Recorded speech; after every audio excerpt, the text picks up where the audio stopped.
First thing we want to do before we get started is help these two women make their way to Charlotte, and they have to be in Charlotte in a little while, so we're going to introduce them so they can get on their way. Not all of you may have met Riziki before, but Riziki Mastaki here is my adopted daughter, and I've known her for 19 years. We met in Charlotte, and she came here as a political refugee from the Congo and became a U.S. citizen so she could go back to see her family in Goma. And then the war broke out again, so we decided to bring her family here. And our fellowship has been so supportive to help financially with them, with donations from the board as well as donations from people to pay for them to come over as legal immigrants. And we have finally brought over her sister Sylvie, and Riziki and Sylvie wanted to thank you. Yes, thank you so much. I just want to introduce Sylvia. She's my sister who just got here. And I thank you everyone for your support and help us to bring them here in immigration. So God bless you, and we're so glad to be here. And keep up the kindness heart toward people. We really appreciate that very much. Thank you.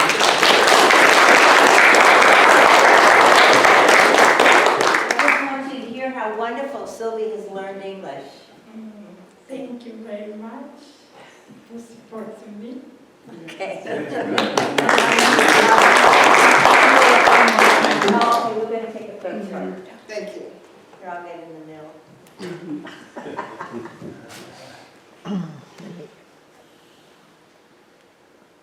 Okay. Thank you. Thank you so much.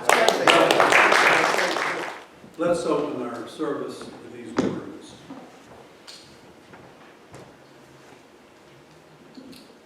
Come into the circle of love and justice. Come into the community of mercy, holiness, and health. Come and you shall know peace and joy. Our opening hymn is number 20, Be Thou My Vision. Just keep your seats. Unless you want to stand, you can. But just sing this.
In terms of trying to find something for this morning where the topic seemed to be geared towards around an individual sort of message, you know, what it was that drew people to UU.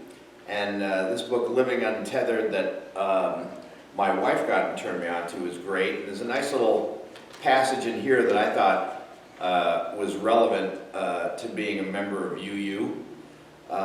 Though it's true that you don't want to suppress emotions, you also don't want them running your life. There's a sacred place between suppression and expression, referred to as pure experience. In this state, you're neither suppressing the energy internally nor expressing it externally.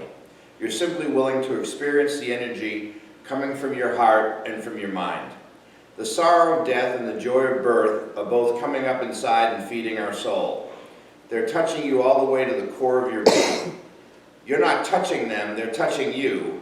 There's nothing to do about it. It's all simply a gift God's giving you. The mind is free to think, the heart is free to feel, and all this leaves you at peace, in a state of gratitude, and this is the way life is meant to be. Mm-hmm. Thank you. Thank you. Join with me, please. We light this chalice with the light of truth. We light this chalice with the warmth of love.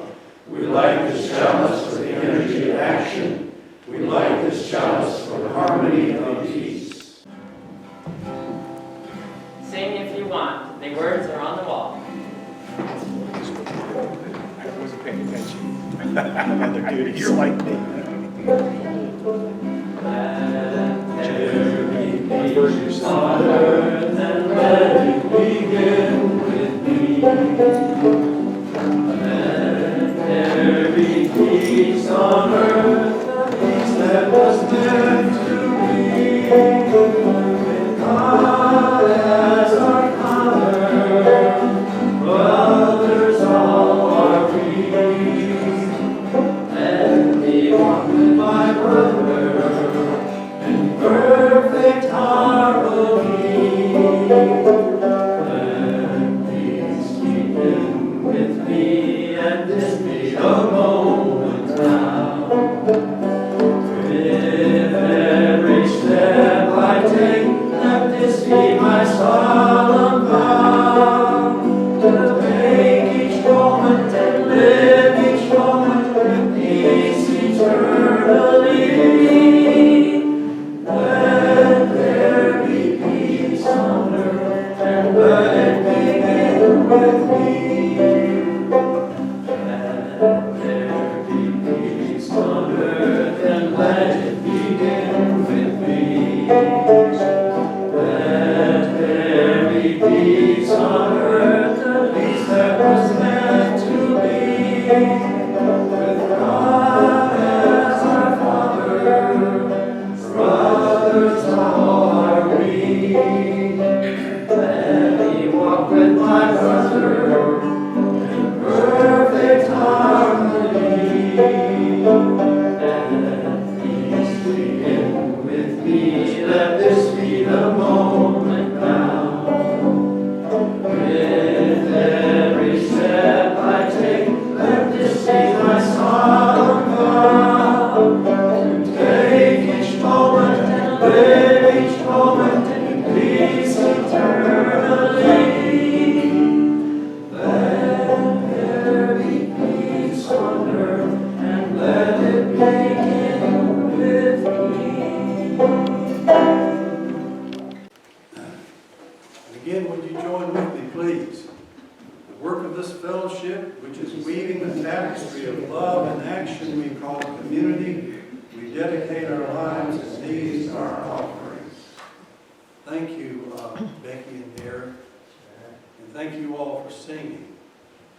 In a moment, two of our members of our community are going to share their story of how they came to be UUs, and I've given them 7 minutes each. If they go over, I'm going to be in the back there going like that. No, I won't do that, but I would like to set aside every fifth Sunday that we have for members of the congregation to feel free to share their story. So I'll be asking every one of you at some point in time, members, friends, visitors, if you'd like to share your story. And of course, you know you don't have to do that. One of the things I loved about UU when I came over from United Methodist into Unitarian Universalism was the sense that your story matters. Your story, your personal story matters. And you can be free to tell your story in an environment where you feel it's open to hearing your story. You know, I grew up in the United Methodist Church. Anybody else grew up in the United Methodist Church? Okay. Well, I was taught as a child, and then through seminary, Wesleyan theology, John Wesley. And his foundation of Christian education was based on these four prime sources of Christianity. First of all was the Bible. The Bible was topmost. Second of all was church tradition. Third was reason. And fourth was your personal experience. Now, what that means is that your personal experience, your reason, has to fit in with church tradition in the Bible. When you tell your story, you tell it within the context of the biblical tradition. If you have an experience that goes outside of that, you better work it in somehow, you know. You better make it fit. For example, you know, when I was in my 30s, I had an experience that was, I would consider dark, a bad experience. And I was convinced that it was because I had committed a sin. And that's the way I felt about that experience. But now Unitarian Universalists turn that around. And Jim mentioned in his reading, pure experience. Well, that's where we start. We start with personal, pure experience, and we tell you that your experience matters, and we tell you that your experience may very well fit in the biblical mythology if you want it to, or it may fit in the Buddhist tradition. It may fit in an atheist tradition. It can fit in any source you want to put it in.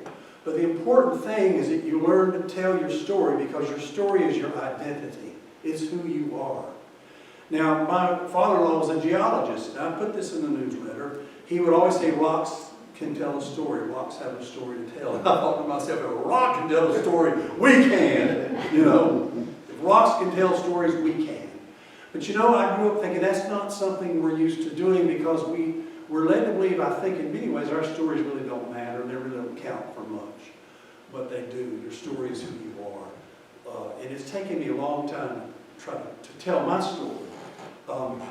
One of the things we have to do is building your own theology. I prefer building your own mythology, but it gives you the opportunity to meet together and build and construct and shape your experience. And what sort of context do you put that experience in? You know, am I a sinner? Am I being punished for my sins? Or am I a person of inherent worth and dignity, and what happens to me, you know, is just a normal biological thing? But anyway, I won't carry on about that. I've said enough. And Joy said when she was sharing her story, she said, you know, the bank told her to tell her story. So you told your story about that. So we're going to tell our story. I've asked Don Greeson and Barbara Moffit to share their little story about, I shouldn't say little, to tell their story about their journey. So, Barbara, you want to go first? No, but I will.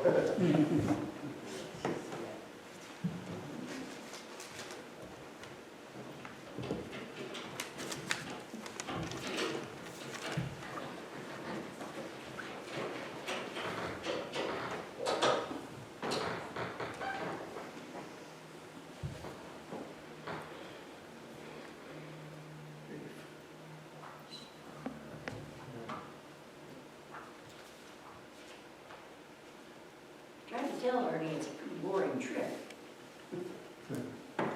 And it is. I came out of a background of Southern Methodist Baptist, and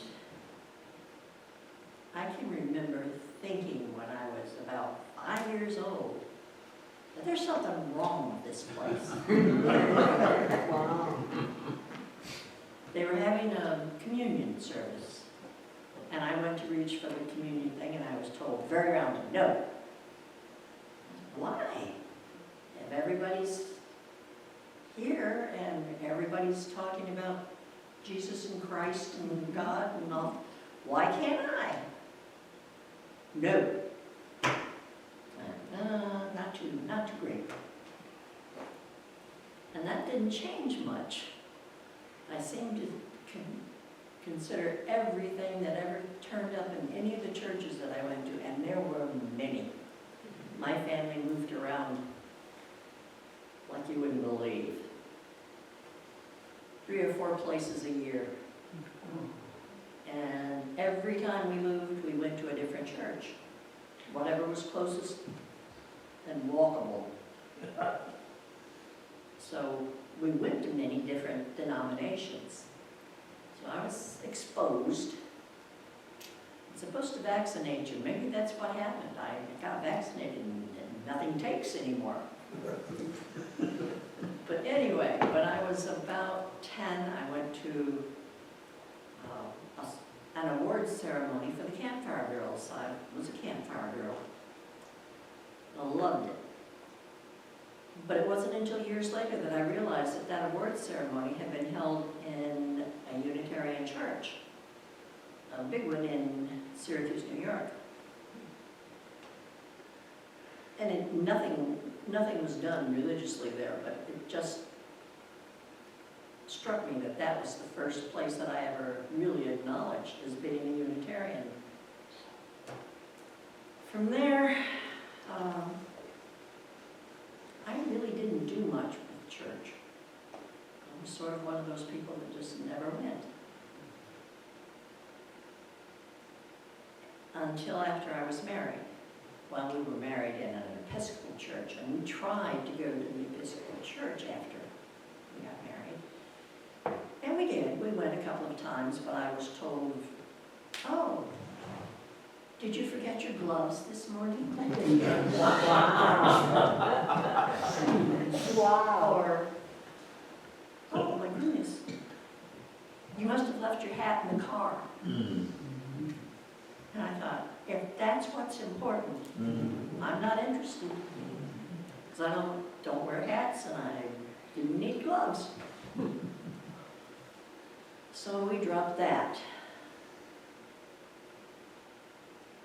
We went to, following my husband's career, we went to Pensacola, Florida. And lo and behold, he made acquaintance with several staff members who were involved with the Unitarian Church there. At that time, it was just a small fellowship, very much like this. Except there were a lot of kids. So they had a Sunday school and so on and so forth. And that's where we first became actually involved in Unitarian Universalism. They had a prison visitation project that my husband became very involved in. And we did a lot of just getting back and forth together. So when we moved from Pensacola 2 years later, we wound up just outside of Toledo, Ohio. And at that point, my son was about 3 years old, and my daughter was about 18 months old. All right? Yeah. And we decided we would try to find something, someplace to go to church, just so the kids would have some background. We went to the big Unitarian church in Toledo, which I found to be stuffy as all get out. Just too big and too fashionable. So we just sort of dropped it. When we moved from Toledo over to the middle of the state in Michigan, we started looking around again because we recognized that the kids really needed some background that we weren't giving them. And we wound up at this little 100-year-old brick church in the middle of nowhere. A little place called Clark Lake. And it was the Universalist Unitarian Church of East Liberty at Clark Lake. And there we met Ruth and Don Smith. Ruth was the minister. My first experience of a woman minister. Fabulous lady. She had dragged that place into humanism and was, she's my idol, or was my idol.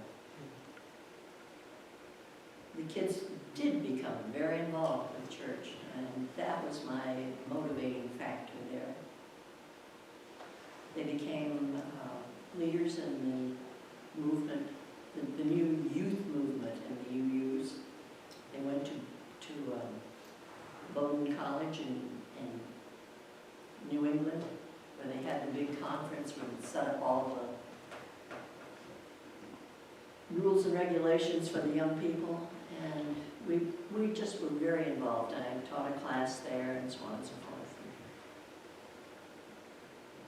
Also became ostracized because that was my church. Did not sit well with the local education group.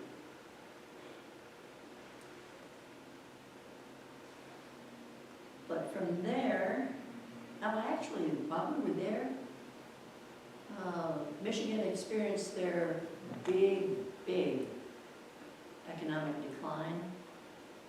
And we wound up living in the church parsonage, which wasn't being used, and acting as caretakers and groundskeepers for the place. We loved it. But we were really ready to get out of there because it was a small facility. From there, we went to Pensacola, Florida.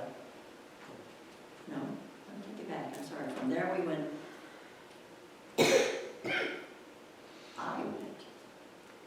things did change. I went to the mountain over here in North Carolina, Highlands. I spent 11 months there working as the food service director.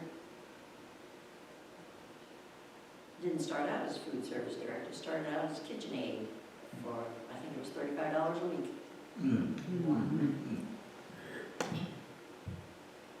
But I loved it. And then from there, I was told by, some of you may remember her, most of you will not. I don't think you ever encountered her. Marilyn McReady, she was a local storyteller, musician, raconteur of all sorts. Fabulous lady. She called me up one day, she says, Barb says, there's an opening at the college in Tryon. She said, you might want to go talk to the principal, or the director of it. So I did, I came over and we hit it off. He hired me. I became the librarian and counselor, plus JTPA coordinator and adjunct professor, fill in anytime anybody else didn't show up. Wow. It was a very small staff. And then they built a new facility there in Columbus.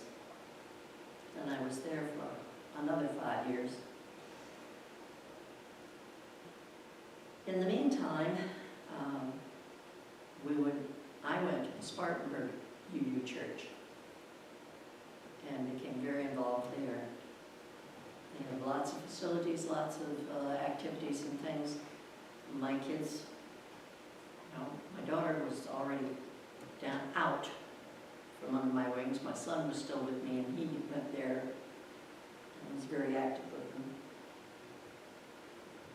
Our ministers there were Gary Hindman, Meg Barnhouse, Maureen Kaloran, and I think there were a few others that were in and out that I don't really remember. But then I changed jobs again and could no longer attend on Sundays, so I dropped out again. In the meantime, this group had grown somewhat. I had gone to a couple of them when I first moved here.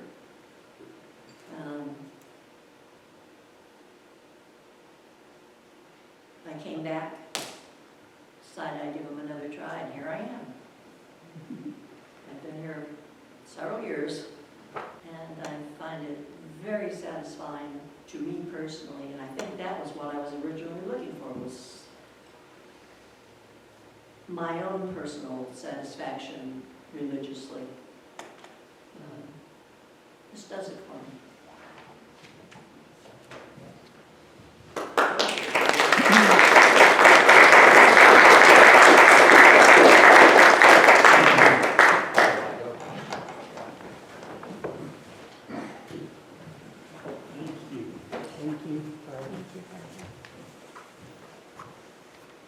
I noticed several parallels in Barbara's story and mine, but mine is going to be heavy at the front end. First of all, I want to thank Ernie for putting me on the spot because it gave me a chance to kind of analyze my own history.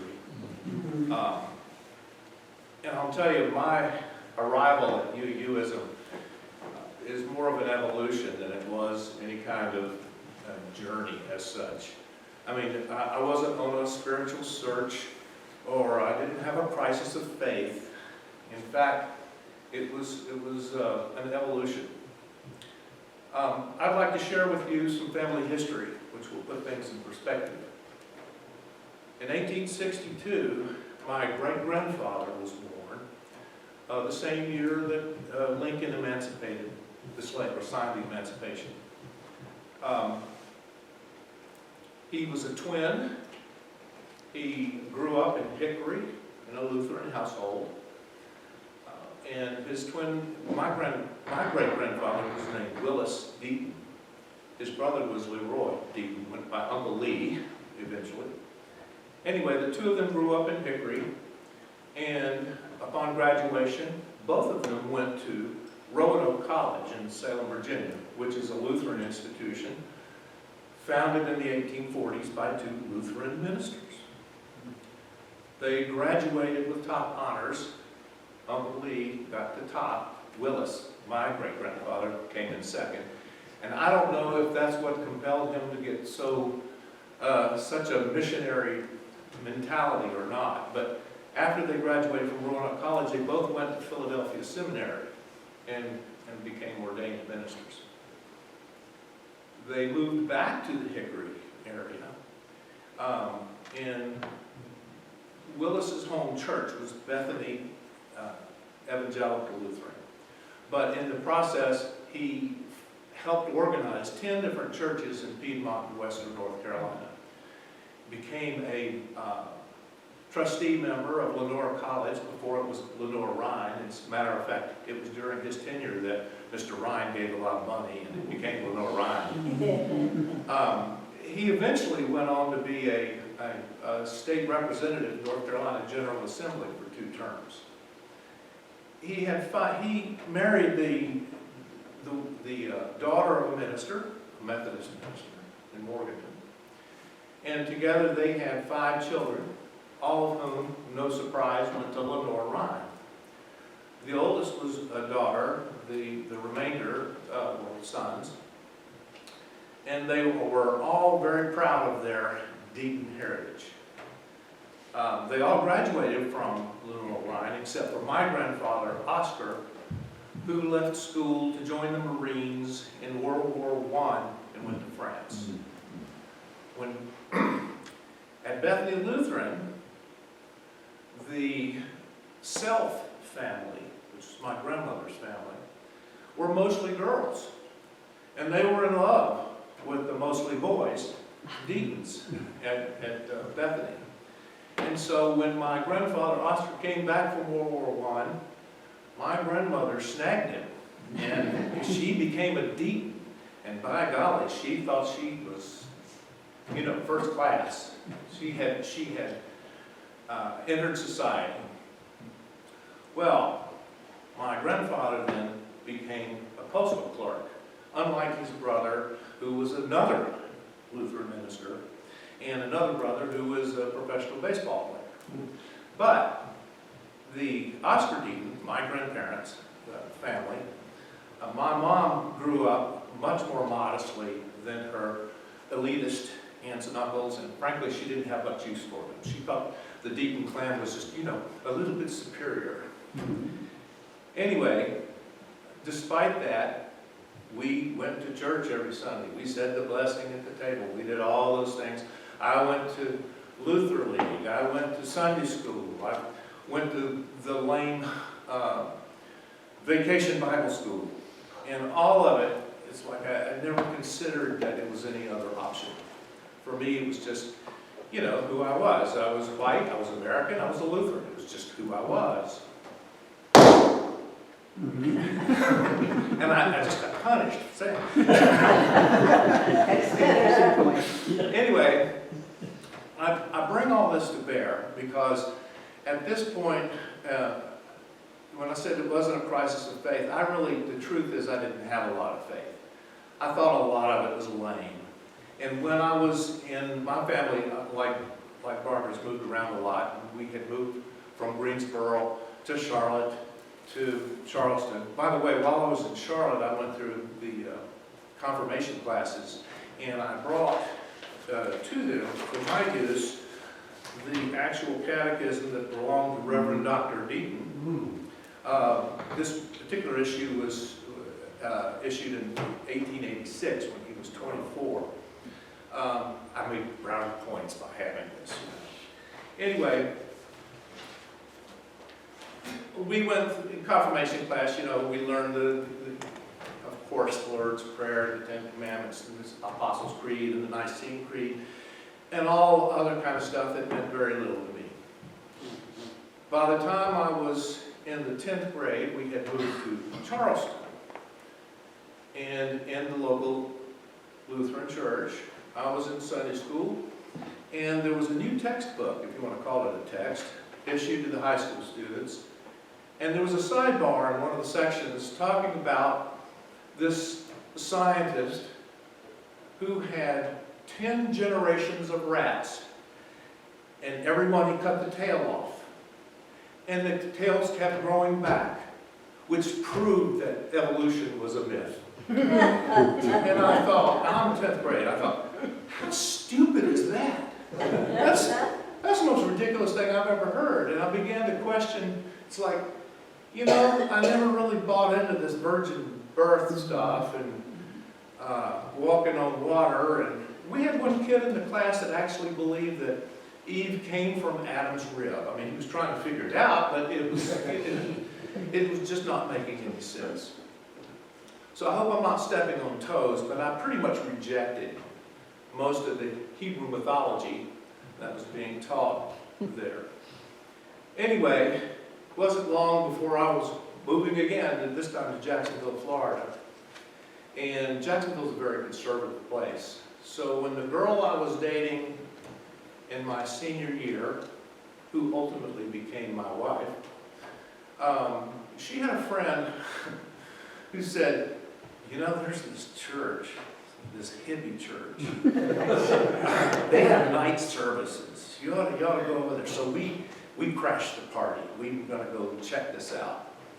And sure enough, there was people there with guys with long hair, and one guy was wearing a dashiki, and they were singing folk songs, and there was no Lord's Prayer, and there was no Onward Christian Soldiers. It was nothing that was familiar to me, but I loved it. And I didn't think much more about it, because not long after I went off to school in Fort Lauderdale. And like Barbara was saying, just didn't go to church. I just stopped. In fact, I don't think it even occurred to me to go to church while I was at art school.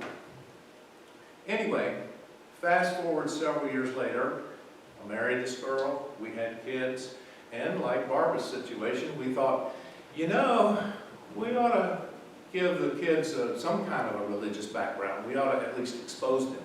So when some kid at school says, have you been saved? They'll know what, they'll know what's going on. So we discovered by this time we moved back to Greensboro. And we discovered that there was a Unitarian church there. And most of you probably know this, but Greensboro was full of colleges. I mean, there's the University of North Carolina in Greensboro, there's Guilford College, there's A&T State University, there's Guilford Technical Community College. And I'm not kidding you, we went to this Unitarian church, and half the congregation was either active college professors or retired college professors. And so, and there were a lot of kids there too, which I was pleasantly surprised. But the subjects were mostly academic. And I learned about Lauren Isley, and I learned about Clarence Darrow and the monkey trials, and how he was defending a teacher who was teaching evolution. And I thought, okay, this is good stuff. And we didn't sing Holy, Holy, Holy or Onward Christian Soldiers, and we didn't say the Lord's Prayer. We didn't, it's like, you know, these people were smart, and they were talking about contemporary issues and things that I could identify with. And then we went to a party one night, and they served alcohol, and I thought, this is my job. So, I'll just say that I like the Unitarian Church, and I've been to several since then, as an institution, because it's a counterbalance to all the ignorance and disguised bigotry that's out there. And in my opinion, some of the mythology that has come down through the ages from a desert tribal religion, who's still fighting over there, if you haven't noticed. And I'm proud to be a member of this congregation because I think of it as an oasis in a very conservative community. And I'm glad we're all here. A postscript to the Reverend Dr. Deaton, Willis Deaton. When his wife died, it took less than a year for him to marry a congregant, much younger. He retired from the ministry and moved to Boone, North Carolina. And it was quite the scandal among the elitist Deatons in Hickory. And I once asked my grandmother, I said, well, what was Catherine Morris like? And she says, oh, she was this loud, toady woman. And I laughed and I thought, you know, Willis was probably over it, you know. And I'll bet that woman could cook. Thank you.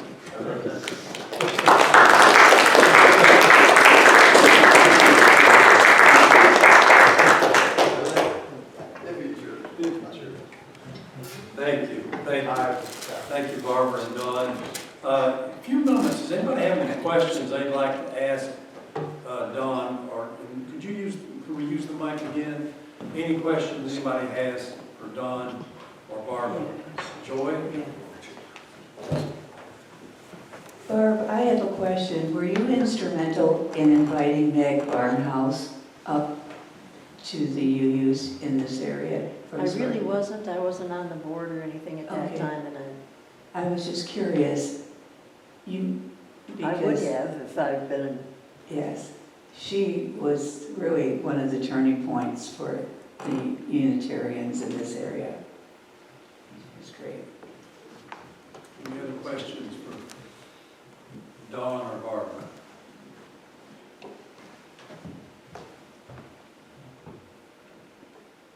This is for Don. Don, I don't know what years you were in the Greensboro Fellowship, but I went to the one in Winston-Salem, which was a lot of Wake Forest professors. And one group got over and they said, oh, we're going to go to Greensboro and meet these people and we're going to camp out in their backyard. And they were great hippies. I mean, it was great. But it was like 1969. So That was a little earlier. was it? Okay, Yeah. okay. Yeah, that was a great group, and that kind of got me into UU. My dad used to take me to all the different churches in Winston-Salem, the synagogue, the Catholic church, and my friends would say at school, what are you? You know, we see you at all. My cousin said you were at this church, and my brother-in-law said, you go to this one. What's going on with you? And I said, well, I think my dad wants to see which one I am. So right before my dad died, he said, have you ever decided if you have any church you like? And I said, yeah, I like the Unitarian. I said, they have car washes and they have girls playing guitar.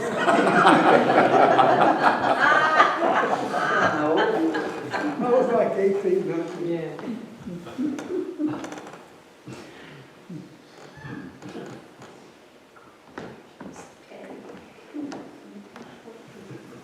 said earlier, people share their story, their journey into UU, but then I realized that we have some people that are lifelong UUs. I know Sal is, and I think Ian, or any other lifelong Unitarian Universalists in our congregation. Unitarian Universalism, by the way, is growing more rapidly in the South than it is anywhere in the United States.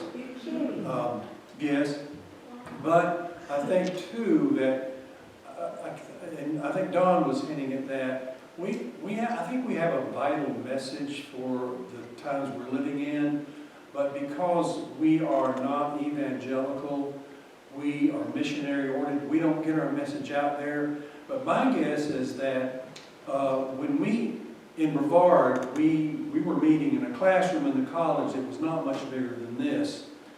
And then we moved into Dunham Auditorium, and then we moved into our own building. We purchased a building down on the Main Street in Brevard.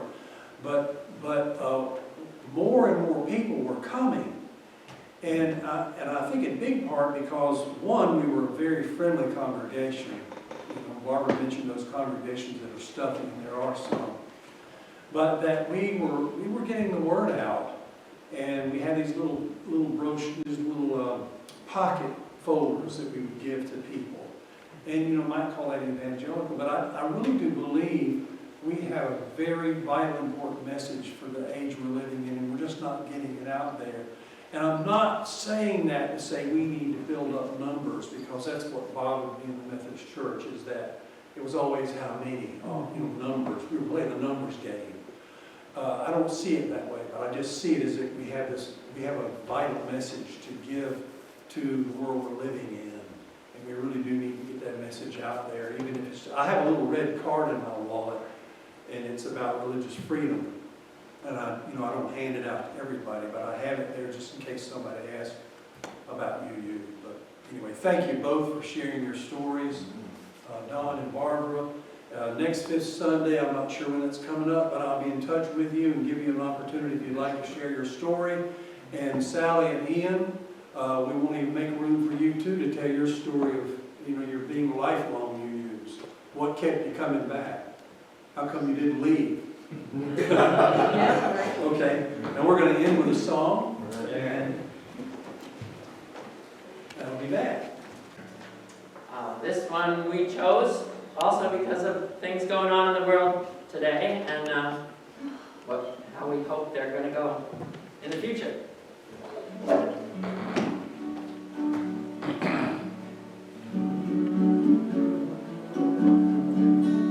Better times will come, better times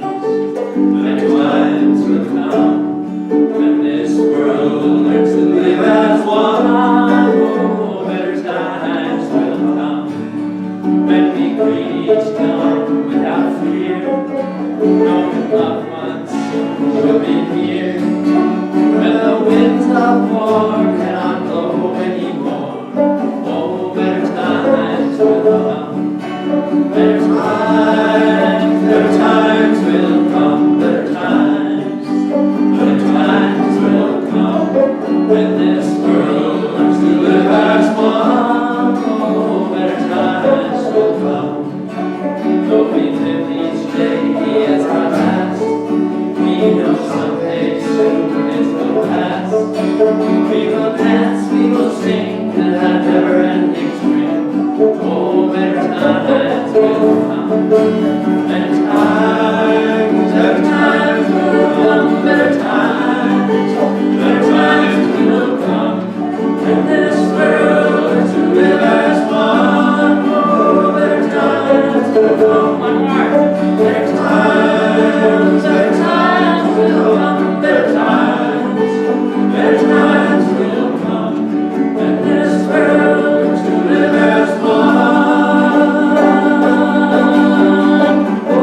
and hold us fast to the best, most righteous that we seek. May the darkness around us nurture our dreams and give us rest so that we may give ourselves to the work of our world. Let us seek to remember the wholeness of our lives, the weaving of light and shadow in this great and astonishing dance in which we move. Thank you all for coming. Have a wonderful day.